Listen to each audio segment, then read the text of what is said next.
Hello, my name's Daren Jessip, and this is my learning contract for my discipleship class at the Sioux Falls Seminary. It's called a Better Catechesis. The reason I chose this topic is after being a member of Blessed Redeemer and on their board of elders for quite a while, I think I was on their board of elders for like 6 or 7 years, we always got asked the question, why do the youth leave the church and then never come back or find another church to go to? After I graduated from the University of Sioux Falls with my theology and philosophy degree, I started digging into this in that church and discovered that we had had declining numbers for over 10 years. Now that I'm a member at Heritage Lutheran Church, we started off really strong, a lot of new members, a lot of growth, and now when you go to church, the numbers just aren't there anymore, and we seem to be following that same trend. I don't know if it's something in just the Lutheran Church, the way the Lutheran Church is doing it, or maybe all churches in general. I know it's kind of a mixed bag, but that's what keeps me up at night, and this is what bothers me: is the declining numbers, few youth that are replacing older members as they leave the church or can no longer attend church. And it seemed to be pretty much ignored for a long time. And I've continued to really study this and delve into this since I graduated from the University of Sioux Falls. Other than the books in class, there are two other books that I referred to in this problem, and one is called Already Gone by Ken Ham and Britt Beamer. The other one is Opie Doesn't Live Here Anymore. Uh, Already Gone talks about why your youth are leaving the church, and it's really kind of surprising that in his statistics, what he claims is that by the time the kids have already reached catechesis age, they've already made a decision to leave the church. Most of the time, the church thinks that it's in college or high school, but actually it's even before that where they've actually made the decision.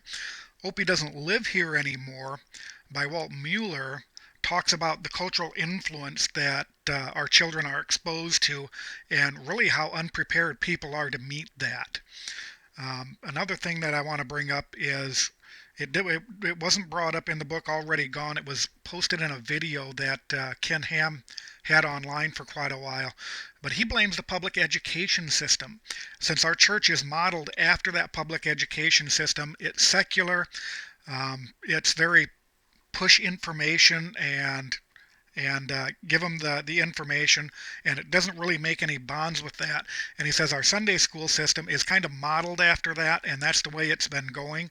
And now culture has changed, and we need to do something else. And this is what I'm presenting in this is something else other than a secular training program or something modeled after those programs. While I was still at Blessed Redeemer, I had brought up in a elders meeting one time some of the things that I was learning from the youth pastors at the University of Sioux Falls, different training methods, models, stuff that they thought worked and thought that wouldn't work. And we discussed it for maybe 15, 20 minutes, and the attitude was one of just turn off. They didn't want to get involved in the problem. They didn't want to see the problem, let alone do anything about it. Yet when I'm in talking with the congregation, they see it and they ask questions. But it's kind of funny. It's almost like we're too busy for this and we don't want to handle it. It's not our problem. Well, in a way it is. If you belong to the church, this is your problem. Now, I discussed in the last slide some of the problems with the public education system. And at Blessed Redeemer, we actively tried to recruit teachers teachers in the public school system to come into Sunday school, catechesis, things like that, and actually teach. And of course, that's what they bring into the system with them is those learning methods and styles. Now, the flip side of that is, okay, what do we do for a traditional catechesis? I mean, catechesis is really, it's steeped in tradition. You can go back in the Lutheran Church all the way back to Luther, and we use still Luther's small catechism. That's a tradition. So there has to be a balance between taking Luther's small catechism and a traditional Lutheran catechesis, presenting that information in a modern way that actually reaches and gets through to the kids. The secular education system that the church has been exposed to and is modeled after over the years has become more and more and more secular, and unfortunately, along with that, it becomes politically correct. In other words, there's certain things you can't say, there's certain things you can't do because they're going to be offensive. Well, I would really like to get away from that and really focus on this problem, and this is what I've come up with. My idea of catechesis uses mentors, uses modules, you break it down into smaller pieces, and it uses the members and tries to get the entire church involved, or at least as many members as possible. The reason I want this modular, let me cover that first, is because it's so hard to find a Sunday school teacher, a catechesis teacher, anybody to teach anything in the church for an entire school year. It's almost impossible. We almost had to beg people to be able to do that. Number one, it takes a lot of time. Number two, it takes a lot of training. The people need to know what they're teaching, and it can be a very, very broad range if you're going to handle it for that entire school year. Doing it modularly has some advantages. You can get people who are interested in a topic to take that topic, learn it, learn how to teach it, and it's for a very short period of time. Modules can last from just one session up to several sessions. And the modules can be rearranged, and they're actually focused on what people are interested in. So you could have a module on apologetics, communication, and we're going to talk about some of those ideas coming up. But the idea is to be very modular and use members of the church to be able to teach those things.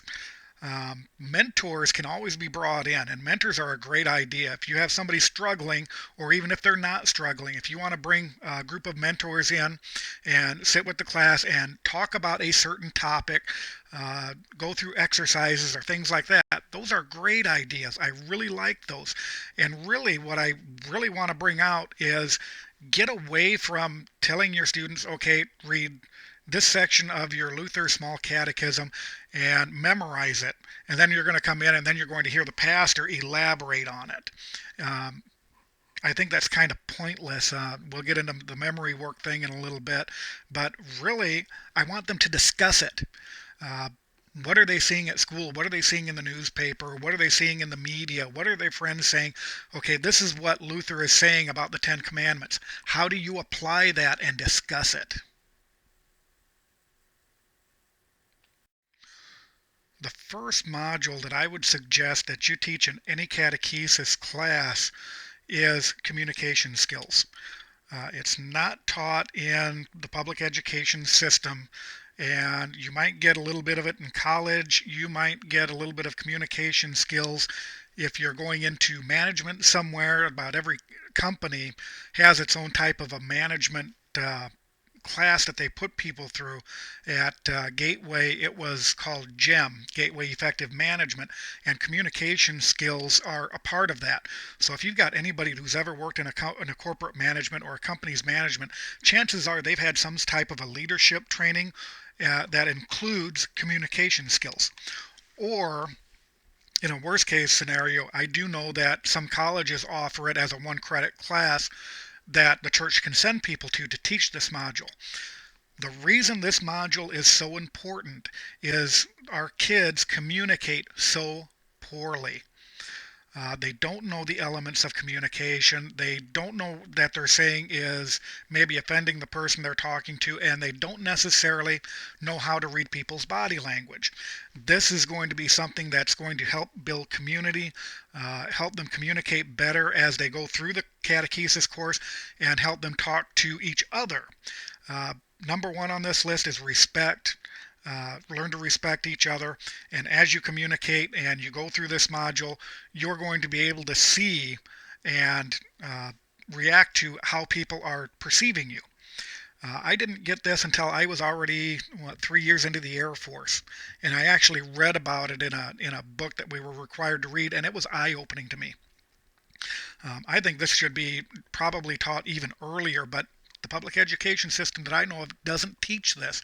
But they can get this skill from us here in the church, and it's going to be a skill that's going to last them a lifetime.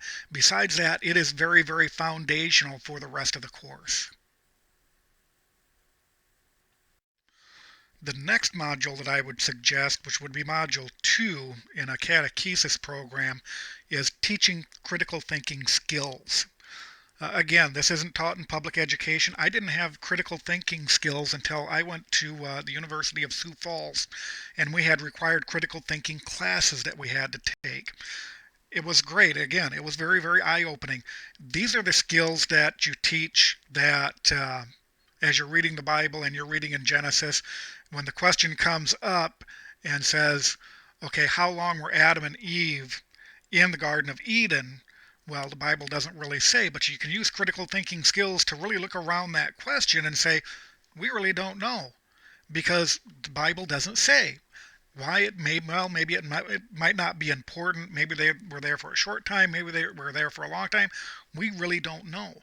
But the critical thinking skills really they help you approach a problem or a situation from a lot of different angles. It teaches you to put your assumptions aside and really go to where the data takes you. That doesn't mean you can't bring in other sources. It means you really need to look at a problem and you take your assumptions and you put them aside. And the same thing with dealing in with people and the communication skills. It kind of builds on that. Put your assumptions aside and really go where it takes you. If you have questions, question. Really, I mean, it's a great concept. I would really love to see the kids come out of a catechesis class with a lot more questions and a lot more research to do, but I want them driven by that. I really want them to look at that and say, I've got all these questions now. Let's go find the answers.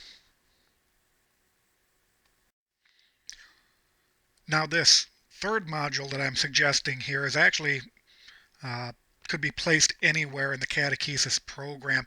The reason I like it here is it comes after all the critical thinking, all the communication skills, and it'll really culminate those classes together. Because through this, it's a philosophy class in a sense, but they're going to have to use their communication and the critical thinking skills for questions that really don't have an answer. And along with that, it's going to be kind of an apologetic approach. In culture today, we have a lot of opposition to any faith, period. Buddhism, Hinduism, Christianity, you name it. There's atheists out there that are just attacking any religion that they see is in their way for whatever goal or agenda that they have. Christianity especially, because it's been in the country for so long, since the beginning. What this class does is it goes back and expands on basic Christian philosophies of teleological arguments, arguments from design, cosmological arguments, arguments from the cosmos, things like that. And it approaches them very, very broadly and asks those questions, is the universe designed? Well, they're going to have to discuss that and bring that out. Why this is so important is when you start getting into the apologetic elements and the atheist and people like that who are opposed to religion, this is what their arguments all boil down to, and they have a hard time defending it, and we have really kind of an easy time defending our positions on this as there is a God and this is why. For us it makes sense. For an atheist it doesn't. It's all either relative or chaos. Unfortunately we don't see it that way, but bringing out these big questions is something that churches generally don't do. They figure you're born into the Christian faith and they're going to talk about Christ and God and the history of the church and all of this without ever really asking, why do you believe in this? Well, and this is going to bring some of that out.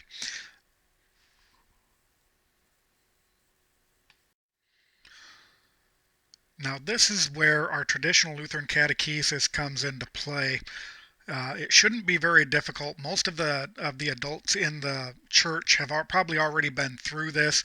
Luther's Small Catechism has been published for years.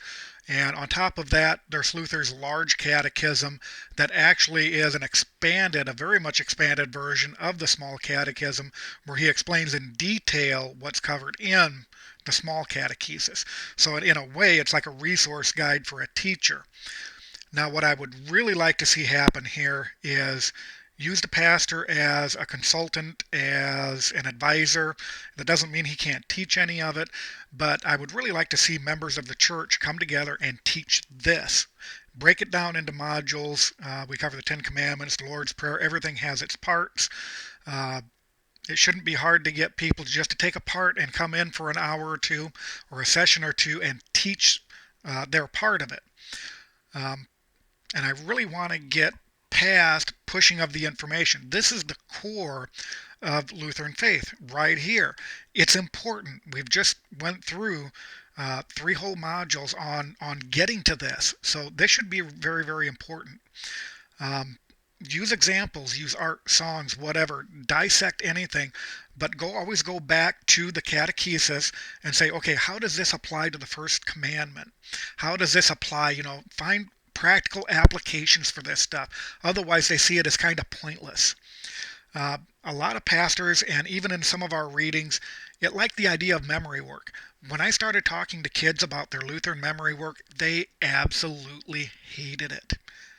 It wasn't the idea that they had memory work to do. It was that they had memory work to do every week for 2 years. That's a lot of work, especially for a lot of busy teenagers. So what I would suggest is you don't have to necessarily get rid of memory work. I do like the traditional idea that, yes, you do take a little bit of the Bible with you wherever you go after this point because of your memorizing it. Then actually do the traditional, this is my memory verse, this is what I want to take with me for the rest of my life, and this is what I'm going to recite and base my catechesis on, like a traditional Lutheran does. But do away with memorizing the 10 Commandments and requiring all that work, because what we're hoping to do is, instead of memorizing it, we want to burn it into their memories by discussing it, using examples, and really showing them practically how all of this applies and plays out, and put it into their memories that way. That seems to be the way people are learning today. People are going to be very, very visual people. And if you can bring in a speaker to talk about how adultery messed up his life, I know that's probably kind of extreme, or how stealing landed him in the prison, that's going to leave a much more lasting effect than a frustrated student trying to do their weekly memory work.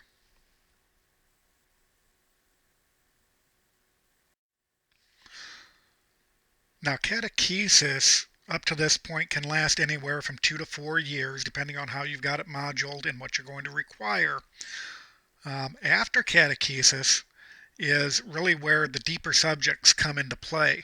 And a traditional Lutheran church, you might have a Bible study with the pastor once a week.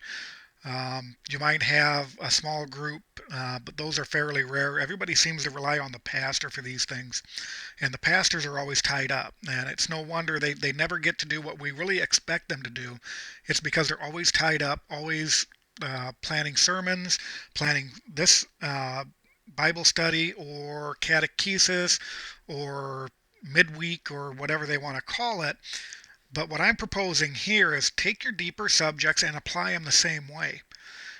Get people in your class that have a background in anything, history, the sciences, whatever, and get them to talk about it and put a biblical reference into it. I mean, it's great. It's easy. You can bring in speakers. You can have events. You can have book clubs, music clubs.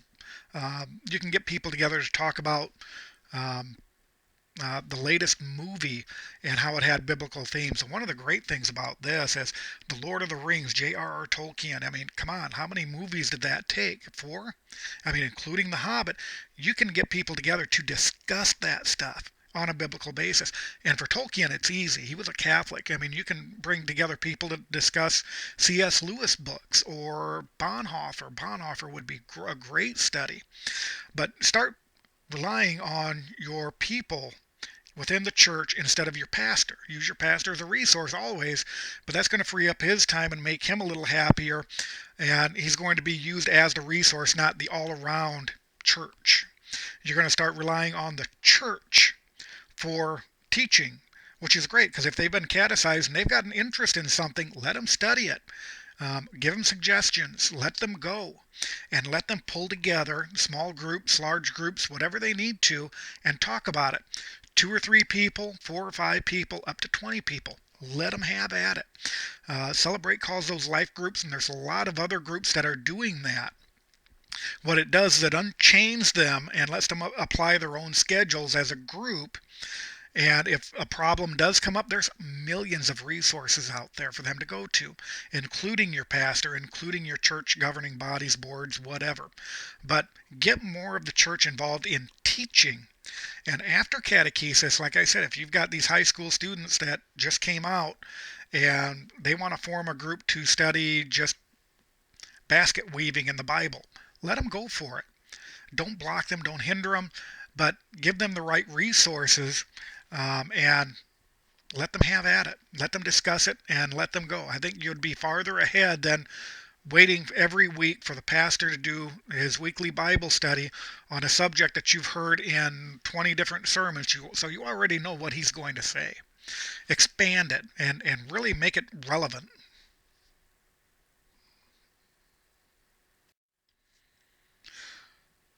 Now we run into the problem of where the tread hits the pavement. The original problem is people leaving the church, people becoming atheists, agnostics, God help them. Really, how do we measure all of this? Church um, church membership, like I said, at Blessed Redeemer was in a decline. I noticed that now in my new church at Heritage. So that should be a pretty simple matrix. The thing is we're going to be so many years into this before we're going to see results. So I would say the best way that you're going to be able to measure the success of this is to really look in 5 years and in 5-year increments. Talk to your catechumens that went through these classes, and ask them if they're still involved in a church.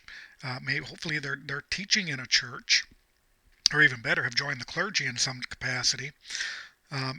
Or see if they've left the church or what their religious beliefs turned into. You really hope that the beginning 3 modules of this would really set a foundation for their thinking, their way of life, and the rest of their Christian education. And I would say practice what you preach. Talk to them. Call them up on the phone if you can. Really get some good feedback. If you have to, use a form letter, but try to keep the business aspect out of it. When I get a form letter from anybody anymore, I think, oh great, and I throw it in the recycle bin. But a phone call nobody can avoid. So try to get them on the phone in some way. Even email would be better, and just tell them when they graduate, you're going to get a phone call every 5 years to see how you're doing. Not only is it personal, it's follow through. And I think that's something that society really longs for today, is that follow up and follow through. How did this affect you, and how can we make it better? So really measuring the results for me in this whole process should be easy. If it's done what it's supposed to do, they're going to stay in the faith and stay in the church. They may change churches. You can never really know why somebody left a church, whether they were angry at the pastor or maybe they didn't like a piece of doctrine or something like that. But at least you don't want them falling away from God and from the church itself as a whole.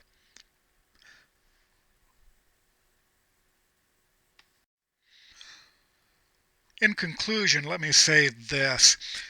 If what I'm seeing in numbers, and as I talk to people and I try to sort all these problems out on the dwindling population of the church, if Ken Ham is right, in the first part of his book, Already Gone, he talks about the problems in England. Churches are in decline so bad there that the government has had to take over church buildings and create an entire department of the government for the preservation of historic buildings, because so many churches are abandoned now. They want to save and preserve those as a mark of history, not really as a mark of faith. We can kind of see the same thing going on here. Maybe not as fast as in England, but we do see declining numbers.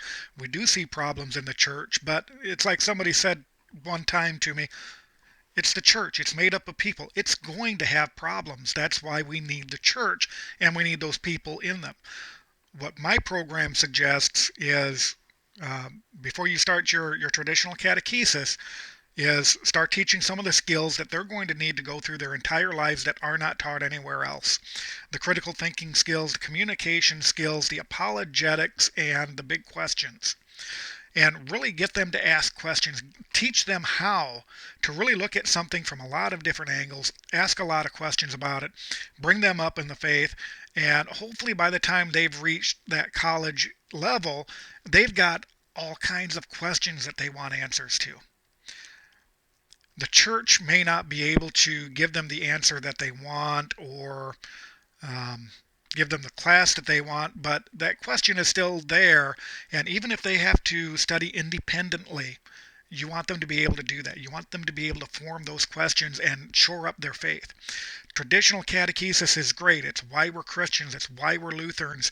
Luther made a great set of books on it. And I think it's important to catechize. So, how do we do that in a postmodern way? This is the way that I think will work. Modular, make it small, get different people in there to discuss it, different people in there to teach it, and have a ton and a ton of examples, speakers, lecturers. Those are how you know it's important. You're not stuck in the same classroom with the same person every year. And if you don't click with that person, you're not going to get what he's going to teach you. However, since it's modular, you've got all kinds of teachers, all kinds of speakers, all kinds of examples, and it's all discussion based. And they know how to do that because they've been taught that in the first 3 modules. Thank you for watching. I'm looking forward to all your comments and your feedback, because I don't know if this will work. I would really love to see this work or somebody apply it. If you've seen something like this, let me know and let me know how it works. Thank you for watching.